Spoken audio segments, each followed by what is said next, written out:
Hello, I'm JD Bowens, fantasy author, podcaster, and artist.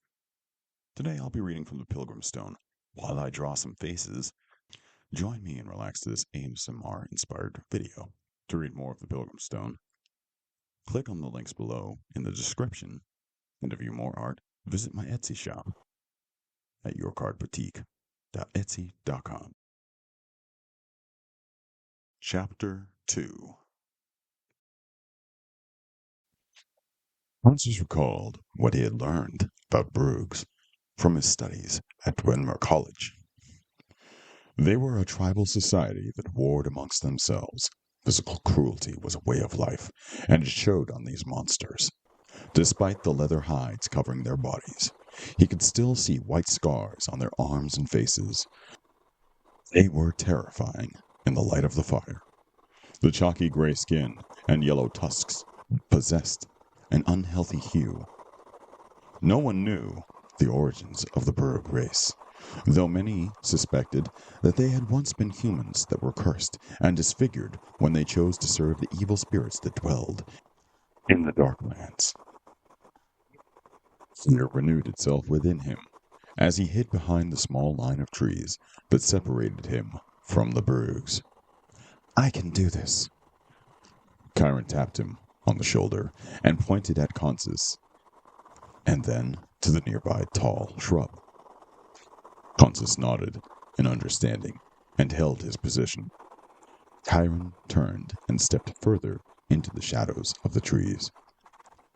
"Wait for the arrows to fly." Consus took several low crouched steps forward to get behind the tall shrub, dense with large green leaves. He was only a few strides away from the clearing. His dark clothing blended well with the shadows of the night. Even an experienced ranger would have difficulty spotting him. Brugs growled and grunted at one another, presumably speaking to one another in their native tongue. Whether they were arguing with one another or telling jokes, Consus could not say. Several bones and clumps of animal flesh lay scattered near the fire. A Brug with a marred visage jumped up, and the other four fell silent. The brute sniffed the air, as if searching for something. Consus could scarcely breathe. Had he done something to give away his position? He still smelled of mud, didn't he? He remained motionless as the Brug approached. Damn! Maybe after hours of hiking, the scent of the mud had become weaker. Now I just smell like a sweaty, smelly human. A delicious, sweaty human. His grip on the hilts tightened with every step the monster took. 2 more paces, then I can attack. One step through the bush, and a thrust forward with his blade, he would make short work of the Brug. What good fortune that would be! The Brug stopped at the tree line, sniffing the air. It examined the young oak tree not far from where Consus was hiding. The Brug reached down, picked up a rock the size of his fist, sniffed the air once more. Then it heaved the stone into the branches above him. "Ch!" came a muffled cry from the tree. The small body of a child hit the ground with a pronounced thud. Several twigs and leaves clung to his cloak. The boy lay still at the feet of the Brug for several moments. The Brug poked the boy with his foot. "I must wait for the signal. I must wait for the signal." Consus repeated the phrase to himself over and over as though it were a spell to hold him in place. What was a boy doing in the forest at night? He began to inch his blade out of its sheath. The boy rose from the ground and brushed the dirt and twigs from his garments, pulling the leaves from his sandy brown hair. Consus saw the pointed ears and realized that it was no child in danger. It was a halfling. "Damn it, Milo!" He recognized the halfling, their traveling companion who had trouble following Chiron's commands. The 4 brothers had left him in the clearing this morning before following the Brugs into the forest. Didn't we tell him to stay with the horses? Scar-faced Brug picked up the halfling, who was still distracted with cleaning his clothes, and tossed him into the pile of flesh and bones near the fire. The other Brugs rose from their place around the fire, surrounding Milo. "What you do here?" asked one of the Brug in crude common. "I'm sorry, what did you say?" Milo asked, shoving away a decapitated elkhead. "What you do here?" the Brug growled. "How many with you?" The other Brugs took up their weapons and looked out at the surrounding trees and forest. "Oh, just me, I promise. Well, me and a very upset family of raccoons. I do believe I may have taken some of them with me when I fell from the tree." "Why you so sneaky? Sneaky makes you suspicious. What you do here?" Consus darted to a bush closer to the Brugs. They were too distracted with Milo to notice him. He wondered what was taking Ewan so long to get into position. If he doesn't attack soon, I'll have to do something to save Milo. I am not a sneak. I am merely trying to be as unobtrusive as possible. How else would I be able to capture the true nature of a Brug if they knew I was present? Did I mention that I was a bard? The halfling pulled out a small wooden flute from his pocket and played a high key. I already have half a song done. Let me sing it to you. The Brug snatched the flute from Milo's hands and threw it to the pile of bones near the fire. The halfling lunged toward the pile to retrieve his flute, but it was intercepted by another Brug's foot, kicking him in the ribs. The little man rolled along the ground, gasping for air. "Well, now, how do you expect me to sing you a song when you've taken my flute and cracked my ribs?" "You spy!" the Brug accused. "How you find us?" "Well, you make quite a lot of noise," Milo said, "and your feet are huge. It must be impossible to cover those tracks. It wasn't very hard to find you. Terrible scouts and trackers, if you ask me. My, that is a very large mace." The Brug had realized that there was no further use for the halfling, other than as a meal, and, considering his small size, barely that. He waved his weapon at his two companions, and then pointed it at Milo. "You be snack. How you taste me think?" At that moment an arrow ripped through the air and plunged into the neck of the mace-wielding Brug. Blood sprayed from the wound as he gurgled and clutched at his neck. Another arrow followed, impaling his hand against his neck. The monster fell to the ground, choking on his own blood. He howled and then tore his hand from his throat, with both arrows, blood, and a piece of flesh flew into the air. His muscles began to bulge and grow, and as he looked to the forest where the arrows had sprung from, he howled with such ferocity that the very air around Consus seemed to crackle and the earth beneath him shake. The other four Brugs looked to the west end of the clearing, away from Consus, where the arrows had come from. They ran to the trees for cover, closer to Consus's position. Consus drew his sword and rushed forward to meet his opponents. The scar-faced Brug saw him first, and roared in a rage as he charged forward, an iron longsword raised in one hand. He lashed out and swung with wild determination. Consus did not shrink back, but parried a mighty blow from the Brug. He could feel his bones shake as their blades connected, but he held his steady and ducked behind the beast. Brug followed the quick maneuver and turned it sharply, swinging its sword in horizontal arc. Consus stayed low and felt the sword cut through the air above his head. He rolled and tumbled to the other side of the Brug, and he parried yet another blow as he rose. He recalled Chiron's many sword lessons. I have to keep him swinging.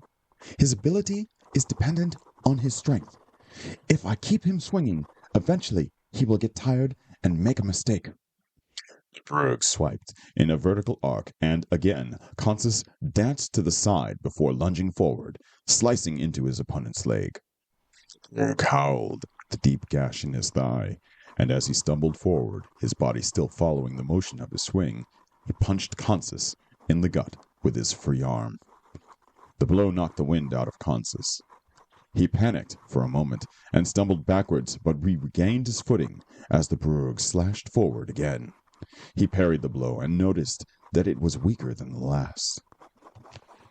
The Brugh now had a slight limp and was bleeding heavily from the thigh wound. The Brugh lifted his blade, slashing upward at Consus. He stepped back and away from the swing before lunging forward. Consus thrust his blade at the Brugh's chest, but the Brugh turned sideways, and the sword missed its mark. Instead of burying his sword in the Brugh's heart, Consus left a deep cut that ran across its chest. Consus felt his foot catch on a root. He tried to balance himself, but the momentum from his swing threw off his footing, and Consus held his breath as he tumbled to the ground. The injured Brugh seized the opportune moment of vulnerability and hacked away. Consus rolled across the dirt, avoiding the blade, each powerful blow kicking up clumps of earth into the air. He rolled out of the Brugh's range of motion and leapt up from the ground. He was barely able to raise his sword in time to block the Brugh's own blade. The cruel iron blade connected with his own with such force that sparks flew into the air. Bore down on his sword with both hands on the hilt and growled at Consus. "Puny boy," he muttered. He spat on Consus's face and laughed. "Weak human." "Witless beast," Consus growled in return, his blood boiling with rage. The blade of his sword began to glow a bright blue, a spark of lightning dancing along its edge. The Brugh's eyes grew wide with fright.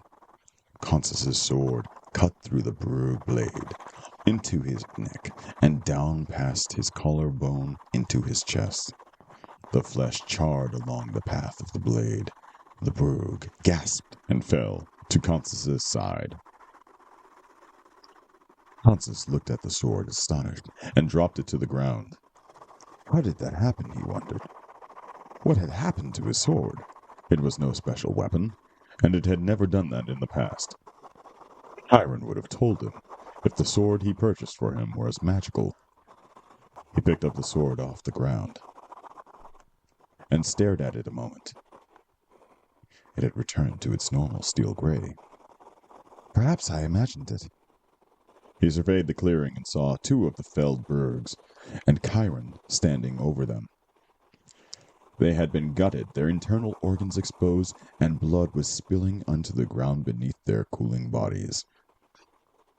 Chiron, though, had no sign of injury, nor any labored breath, or even sweat upon his brow, as he wiped the blood from the Brugh off his blade and his dark brown skin. Ewan emerged from the forest and stepped into the light of the fire. "The scholar lives!" Consus grinned, though Ewan remained with a scowl. The scholar also managed to kill his first Brugh. "I noticed. Congratulations." "Almost made it look easy." He kicked the Brugh that had flown into a rage. The arrows covered his upper torso like porcupine quills. "That cretin refused to go down. Had to turn him into a pincushion, and used my good arrows, too. I've seen some tough Brughs, but that one was ridiculous." Chiron patted Ewan on the shoulder. "I count only 4 Brughs. Where's the 5th? As if on cue, a small fire explosion beyond the trees lit up the forest. The wail of a burning Brugh rippled through the air. Moments later, Alton walked out of the forest to stand between Chiron and Ewan. He pulled his purple robes tighter around him and lowered the black brim hat that showed his gaunt face. The arcana magic he wielded as a mage drained his body of energy and kept him thin. "That is one less spire spell that I shall be casting this night," the mage said. I thought you said you could handle all of them, Ewan. Consus kicked the corpse of the nearby Brug. I don't think he was expecting this one to grow. The Brug, filled with arrows, was a bizarre sight. His arms had grown disproportionately large compared to the rest of his body. What happened to him? Alton leaned in to examine the corpse. Well, hello. This is interesting. I believe he was under the influence of a very rare spell. He removed his hat to reveal a third eye in the middle of his forehead, its pupil dilated and unblinking. Consus tried not to stare at the strange eye. A rare spell? Is that what your true eye sees? Alton's rare gift had come to him as a boy, while he was studying magic in Anadrak. Alton seldom spoke of the experience, but he had told Consus that the eye had made him colorblind. He could only see colors, in magic and spells now. Yes, a berserker spell, I believe. It's an ancient spell that their shamans once used on their warriors. It enhanced their strength and blinded them with rage while dulling their senses to pain. If I'm right, this is the first time anyone has seen this spell since the gods disappeared. Chiron poked the Brug with his sword. If the spell was lost, how was he able to use it? I'm not sure, and I cannot even be certain it is the correct spell. His symptoms are most certainly the signature of such a spell. At least that is what the scrolls in ancient texts say. My true eye only allows me to see arcana magic, not divina. It was only supposed to be cast by the priests of one of the ancient gods. Whether that is Arden or Nemoth, I am uncertain. Consus spoke up. The Berserker spell is specially designated for priests or children of Nemoth, the father of shadows and blood. Alton looked up at Consus, putting his hat back on and covering his eye. How do you know all of that? Ewan raised a long arm as if to answer. Let me guess. You read it in a book. Consus smiled at the witty answer. Exactly. I read it from The History of Amarant by Julia Quinby. Alton raised his eyebrows in surprise. I thought that book was banned by the Quintetta. How did you manage to find a copy? Even we scholars have secrets, he answered. Alton laughed as Ewan huffed at the remark. Alton turned his attention back to the disfigured Brug. That still leaves much to answer. If indeed this is some ancient magic, how did the Brug come upon it? And what does this mean? I had been under the assumption that all divine magic had disappeared from the world 2,000 years ago. All that remains is arcane magic. Discovered the spell from a book or something? Alton gave his eldest brother a disappointed look. Magic doesn't work like that. When the gods vanished from the realm of men, they took their divina magic with them. If the Brugs did find a spellbook, it would do them no good. They would have no source from which to draw their power. You can still cast spells. Alton gave an exasperated sigh in response. Consus put his hand on Alton's shoulder. Yes, but that is a different kind of magic. Mages like Alton draw their power from the world around them. The children of the gods drew their magical power from Arden and Nemoth, two different sources and two different magics, the Arcana and the Divina. Ewan gave a chortled response. I've never known Brugs to read very much. Don't know what they do with the spellbook anyway. They have their own language and means of communication, Chiron said. They are not stupid, you know that. I'm more concerned as to why they were here at all, and why they have such a powerful spell. Did you hear what they said? Consus shrugged his shoulders. It sounded as though they did not expect to be found. It's unlike them to be so covert. They usually just sneak over the mountains and attack the first thing they find. What were they hoping to accomplish? Amarant stared at the corpse, as though he expected an answer. The brogue began to convulse, and Alton leapt back with such sudden force that he nearly knocked over Consus. Ewan cursed and pulled 2 more arrows from his quiver and fired them into the body of the wretched monster. "Just stay dead!" "Hello?" called a muffled voice beneath the large corpse. "Is the fighting over now? Can someone get the smelly thing off me?" Consus breathed a sigh of relief. It was only Milo. The halfling must have been caught under the brogue as he fell. Karen and Ewan lifted the corpse of the brogue and pulled the halfling out from underneath. The little man's clothes had several bloody stains, and his sandy brown hair tangled with the leaves and dirt. "You forgot me and left me under there." Chiron planted his hands on his hips. "No, you forgot to stay with the horses like you were supposed to. Did you even tie them down?" "Of course I tied them down, just like Ewan showed me. Left, over, under, hook, and right." "Oh, stones, no. It's left, over, under, left, and hook. You can barely tie down your own bootstraps," Ewan remarked. "You can too. It's not fair that I never get to join in all the sneaky fun parts. I always have to stay with the horses," he complained. "Well, you tend to get into trouble," Chiron said. "That's not fair. The brook could smell me." "He's not used to smelling a halfling. We smell unique." "You certainly do," Ewan said. Milo pulled a pine cone caught in his cloak and threw it at the woodsman, who dodged it. Chiron stepped between the two of them. "Enough of that. It's dark enough out here, and this spell won't last forever. We'd best be on our way. We'll spend the night along the road and make our way to Normead in the morning. But first, we have to take the heads." Ewan pulled a hatchet from his belt. "Right then. You hold and I'll chop. Promise I won't miss." Ewan and Chiron walked over to the 2 bodies near the fire. Consus stared at the magically disfigured brogue corpse. "How fortunate of us. It's not every day that one witnesses an ancient spell. What do you think it means?" "You don't suppose that means that the gods actually exist, do you?" "I'm not entirely sure," Alton said. "Perhaps they do, and we just haven't known about it. Or this is just some form of magic I'm unfamiliar with." "As I was fighting one of the brogues, my sword began to glow with a blue light. You don't suppose that was ancient magic, do you?" "Really? That is interesting." Alton removed his hat once more and opened his true eye.